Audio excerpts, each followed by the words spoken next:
देशातली सर्वात मोठी आणि परवडणारी विमान सेवा देणारी कंपनी इंडिगो सध्या एका अभूतपूर्व ऑपरेशनल संकटातून जाते आणि त्यामुळे सलग 5व्या दिवशी इंडिगोची विमान सेवा विस्कळीत आहे। आजही जवळपास 1000 पेक्षा जास्त उड्डाणं रद्द होणार आहेत। तर इंडिगोचे सीईओ पीटर एल्बर्स यांनी ही माहिती दिली।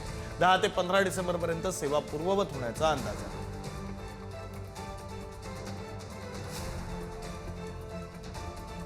मुंबई दिल्ली आताचे दर हे 23,000 रुपयांपासून सुरू होत आहे। मुंबई बेंगलोर आताचा दर 34,000पासून तिकीट सुरू होत आहे। मुंबई ते हैदराबादला जायचं असेल, विमानानं प्रवास करायचा असेल तर 32,000पासून तिकीट सुरू होत आहे।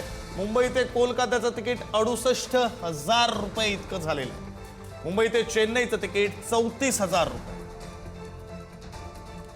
मुंबई ते इंदोर आताचे दर हे 18,000 रुपये इतकं तिकिटाचे दर आहे। दिल्ली ते बेंगलोर आता जर तुम्हाला दिल्लीतून बेंगलोरला विमानानं जायचं असेल तर 88,000 रुपये आणि मुंबई ते दिल्लीचं आपण पाहिलंच 23,000। कोणत्या नियमामुळे नेमका हा सगळा गोंधळ झालेला आहे आपण ग्राफिक्सच्या माध्यमातून तेही समजून घेऊया। क्रू मेंबर्सना प्रति आठवडा 35 तास काम, प्रति महिना 125 तास काम, प्रति वर्ष 1000 तास उड्डाण मर्यादा, दर आठवड्यात 48 तासांची सलग विश्रांती, 24 तासात 10 तास सक्तीची विश्रांती, पायलटला 8 तासांच्या वर ड्युटीला मनाई। या नियमांमुळे हा सगळा गोंधळ झाला आणि अशा प्रकारे विमान सेवा कोलमडलेली आहे। सर्वसामान्यांना मोठा फटका बसतो।